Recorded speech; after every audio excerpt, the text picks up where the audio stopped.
নমস্কার বন্ধুরা, তিয়াশাস রেসিপিতে সকলকে স্বাগত জানাই। আজ আমি পেঁয়াজকলি দিয়ে একটা দুর্দান্ত স্বাদের রেসিপি আপনাদের সামনে হাজির করেছি, যেটা গরম গরম ভাতের সঙ্গে খেতে দুর্দান্ত লাগে। পেঁয়াজকলি ভাজা, পেঁয়াজকলি আলু ভাজা তো আপনারা অনেকেই খেয়েছেন। তো একঘেয়ে পেঁয়াজকলির রেসিপি না খেয়ে এইভাবে পেঁয়াজকলি রেসিপিটা তৈরি করে দেখতে পারেন। আশা করছি রেসিপিটা খেতে আপনাদের ভালোই লাগবে। তাহলে চলুন আর দেরি না করে রেসিপিটা দেখে নেওয়া যাক। এখানে আমি এই 150 থেকে 200 গ্রাম মতো পেঁয়াজের কলি নিয়েছি। এখন আমি পেঁয়াজ কলিগুলোকে কেটে নিচ্ছি। প্রথমে আমি পেঁয়াজ কলির এই যে শেষের দিকের এই অংশগুলোকে কেটে ফেলে দিচ্ছি। তারপর একটু ছোট ছোট করে এইভাবে টুকরো করে নিচ্ছি।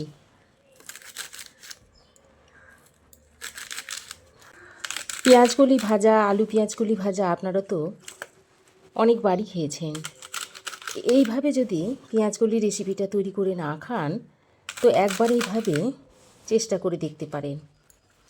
আশা করছি আপনাদের ভালোই লাগবে।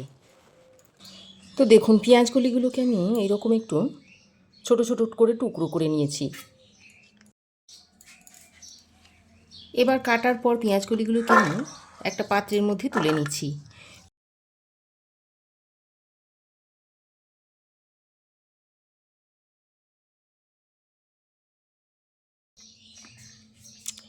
তো পেঁয়াজকলিগুলো আমি কাটার আগে পরিষ্কার করে ধুয়ে নিয়েছিলাম, তাই কাটার পর আর পেঁয়াজকলিগুলোকে ধোবো না। এবার আমি একটা মিডিয়াম সাইজের আলু নিয়েছি। এখন এই আলুর খোসাগুলোকে এইভাবে ছাড়িয়ে নিচ্ছি। যেহেতু এটা কাঁচা আলু, তাই এইভাবে ছুরির সাহায্যে ঘষে নিলেই ছালটা উঠে আসবে। তো আলুর খোসাটা আমি ছাড়িয়ে নিয়েছি। এবার আমি আলুটাকে প্রথমে এইভাবে একটু গোল চাকা চাকা করে কেটে নিচ্ছি। আর যেভাবে আমরা আলু ভাজার জন্য আলু কাটি তার থেকে সামান্য একটু মোটা করে আলুটাকে কেটে নিতে হবে। তো চাকা চাকা করে কাটার পর এইভাবে একটু লম্বা লম্বা করে কেটে নিচ্ছি। দেখুন, ঠিক এই রকম একটু লম্বা লম্বা আর সরু সরু করে কেটে নিচ্ছি।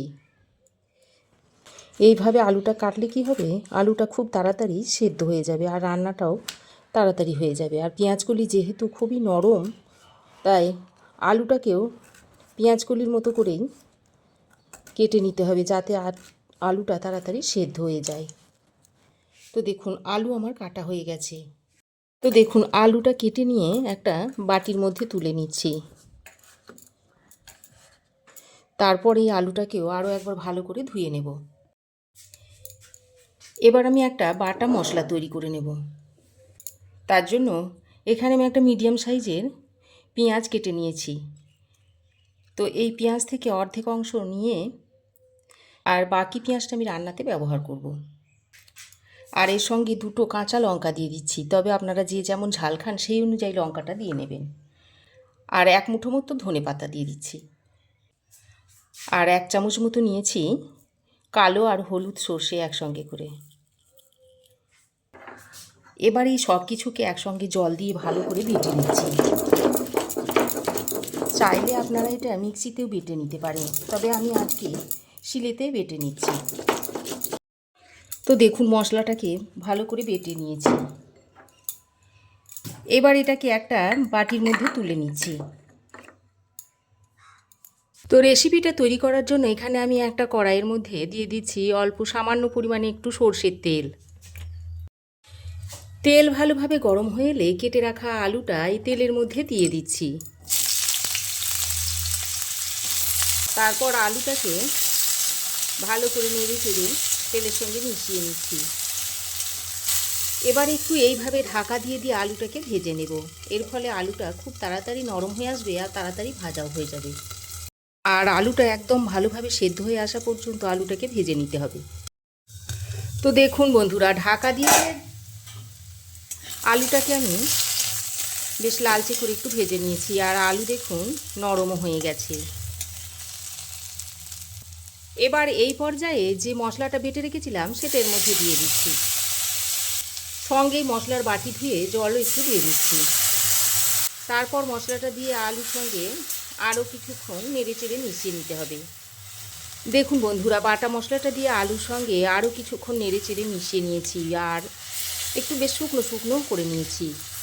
আর মশলাটা একটু শুকনো শুকনো হয়ে এলে এই পর্যায়ে কেটে রাখা পেঁয়াজের কলিগুলো দিয়ে দিচ্ছি, আর যে পেঁয়াজটা রেখে দিয়েছিলাম সেটাও দিয়ে দিচ্ছি। পেঁয়াজ আর পেঁয়াজের কলিটা দিয়ে আলুর সঙ্গে খুব ভালো করে নেড়েচেড়ে মিশিয়ে নিচ্ছি। ভালো করে নেড়েচেড়ে মিশিয়ে নিয়ে এর মধ্যে স্বাদ মতো নুন দিয়ে দিচ্ছি, আর দিয়ে দিচ্ছি একটু হলুদের গুঁড়ো। এবার নুন আর হলুদের গুঁড়োটা দিয়ে সব কিছুকে আবারও ভালো করে নেড়েচেড়ে মিশিয়ে নিচ্ছি। তো খুব ভালো করে নেড়েচেড়ে মিশিয়ে নেওয়ার পর এখন আমি একটা ঢাকনা লাগিয়ে 2 মিনিট মতো রান্না করে নিচ্ছি। তো 2 মিনিট আমি ঢাকা দিয়ে পেঁয়াজকলিটাকে একটু কষিয়ে নিয়েছি। এবার আমি এর মধ্যে অল্প পরিমাণে একটু জল দিয়ে দিচ্ছি, খুব বেশি জল দেব না, যেহেতু পেঁয়াজকলি সেদ্ধ হতে খুব কম সময় লাগে, তাই খুব বেশি জল দেওয়ার দরকার নেই। তো জলটা দিয়ে আলু পেঁয়াজকলির সঙ্গে খুব ভালো করে নেড়েচেড়ে মিশিয়ে নিয়েছি।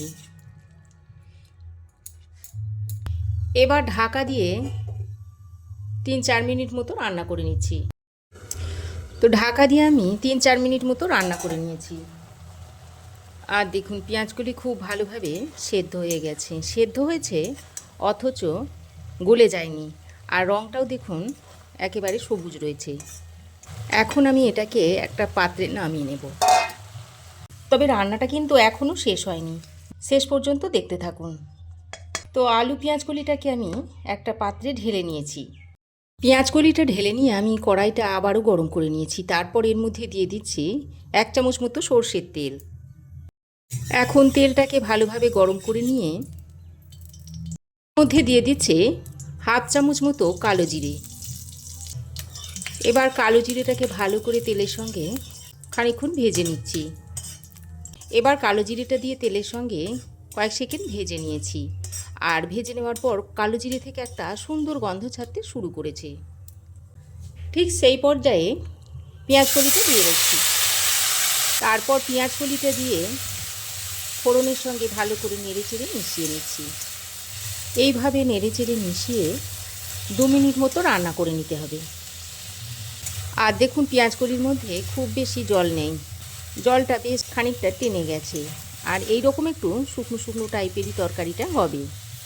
তো 2 মিনিট আমি রান্না করে নিয়েছি। এখন আমি গ্যাসের ফ্লেমটা বন্ধ করে তরকারিটা আপনাদের সার্ভ করে দেখাচ্ছি।